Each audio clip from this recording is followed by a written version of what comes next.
Hey, you are looking live at Lily's project here. She's gonna walk us through like her design thinking and her process here of designing a sanctuary for who? Well, you tell us. Well, we read the book Speak in class, so I'm doing my project on Mr. Freeman. He's an art teacher in the book, so I thought about like what he does in the book and the painting that he drew, or painting that he painted. He ripped in half because of the whole school, but like what he was getting paid and the supplies in the school and stuff like that. So I made like somewhere that he can paint things and hang them up and not have to worry about the school getting to like what he makes and the things that he enjoys. So I made like this little sanctuary like here and here. This was the first one that I drew in class. This was just kind of like a rough sketch. But before I got to this point, I went and talked to the art teachers here in school. I did like an empathy interview and I talked to them and asked them what their perfect art room and their like idea would be. So they said a lot of space, lights and things like that.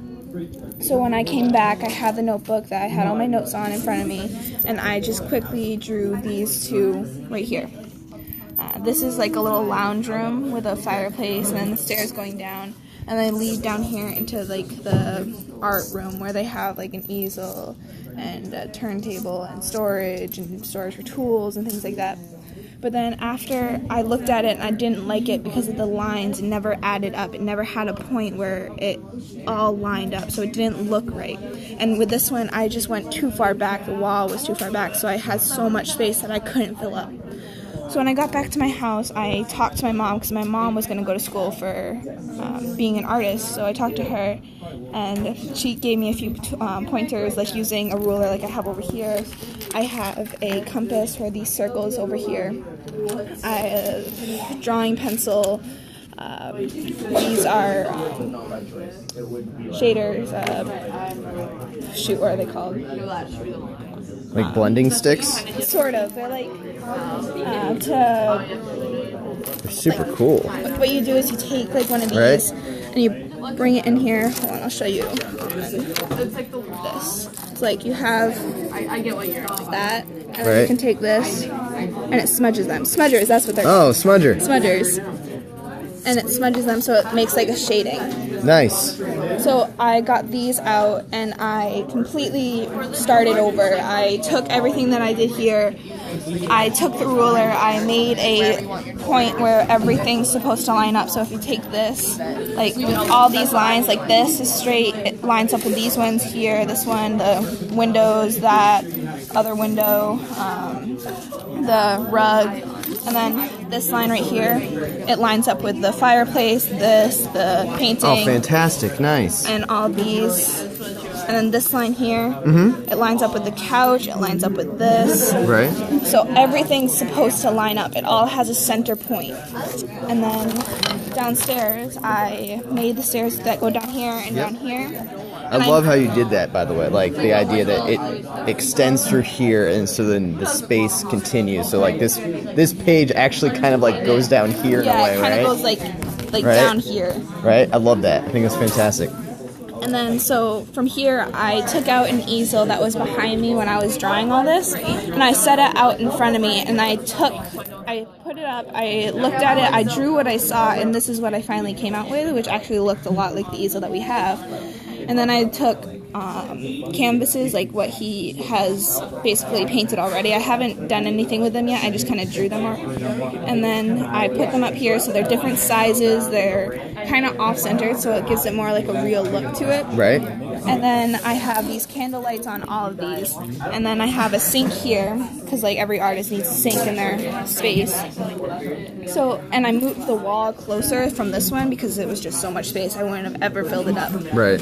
So it's more of, I worked more on perspective than I did like what's in it. Like the perspective is more like real, I guess you would say. Okay, so that it's so fantastic hearing everything that you've included and hearing your process of getting there. So I want to ask you some questions about intentions so far, and it's okay if you're like, I don't know, like that's fine. Like it's things I wanted you to think about too. So you've got candles, right? Yes. Going through all. So that's one. So why candlelight? Like what led you to candles? I wanted the drawing to be more modern, but not like super modern, that everything was modern. Because when you think about Mr. Freeman, he seems more like an older kind of feel to him. Mm-hmm. So I did candlelights instead of just doing like the fancy modern lights. But he also has like that modern feel, so I tried to do like a more modern living room. So I had like the mix of a modern and like an older, like with like that rug. Yeah. But it's also got this kind of cool throwback mod thing going with the geometric shapes. Yeah. Cool. So, and just for people who are just joining us on Periscope, because we've got like 5 people watching right now, that this is a sanctuary for Mr. Freeman from the book Speak, because our design challenge was to design a sanctuary for others, and one of the choices based on that was to create a safe space, a secure space for one of the characters in Speak that isn't Melinda, that isn't the protagonist. And so this is Lily's current prototype of a sanctuary for Mr. Freeman, and these are her rough drafts, her first iterations. These I did in about 30 minutes. These took me about an hour or 2.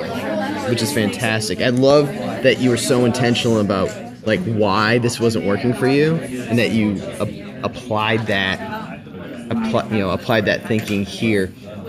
You were saying you went and did some empathy interviews, right? Yes. So we've used the deep design thinking process. Discover, empathize, experiment, produce. And right now we're in that like experiment to produce phase. We're kind of living in both of those worlds. We did discovery, we did the research, and you did the research. What was cool as part of your discovery was what'd you do in part of your research? I went and talked to the art teachers in the B wing, which is at the other side of the school. I went over there and I asked them what their idea of a perfect art room would be. So they came up with all these kinds of ideas, like a deep sink, huge space, storage, display area, lighting. Everything really, like, I kind of included most of it in here. I'm still working on it, but this is what I've come up with so far. That's fantastic. And you went and took some pictures of the space, so you really did that go and see what the experts had to say. Yes. And then that allowed you to, like, give you some more ideas on how to empathize with Mr. Freeman. Yes. Too, right? This is fantastic. Great. Thank you for sharing your process with us, Lily.